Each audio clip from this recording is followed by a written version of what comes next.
ایک دفعہ حضرت فاطمہ الزہرا رضی اللہ تعالیٰ عنہ نے نئے پردے خریدے۔ ہر عورت کے لیے سونا جائز ہے کہ نہیں؟ مولا علی کہتے ہیں میرے پاس تھوڑا سا مال غنیمت کا سرمایہ تھا تو میں نے ایک سونے کی چین سیدہ کو بنوا دی، نئے پردے لٹکائے، سونے کی چین پہن لی، ہر بیٹی کے لیے جائز ہے۔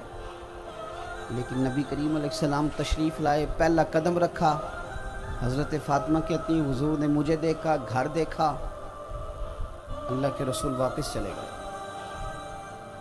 مسجد میں جا کے بیٹھ گئے۔ مولا علی شیر خدا گھر آئے تو سیدہ پاک رو رہی، فاطمہ کیا ہوا؟ کہ حضور آئے تھے بغیر ملے چلے گئے۔ کہتے ہیں جب مسجد میں حاضر ہوا تو حضور کی آنکھوں میں بھی میں نے چمکتے آنسو دیکھے۔ حضور فرمانے لگے میری بیٹی ہو کے سونے پہنتی ہے؟ یا رسول اللہ وہ تو میرے پاس کچھ پیسہ تھا تو میں نے لا کے دے دیا۔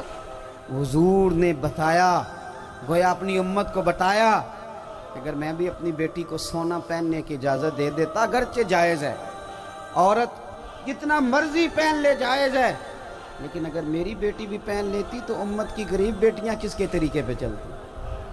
وہ تو اپنے نصیبوں پہ رشک کرتی ہے نا کہ اگر میں نے نہیں پہنا تو مصطفیٰ کی بیٹی بھی نہیں پہنتی، حضور کی شہزادیاں بھی نہیں پہنتی۔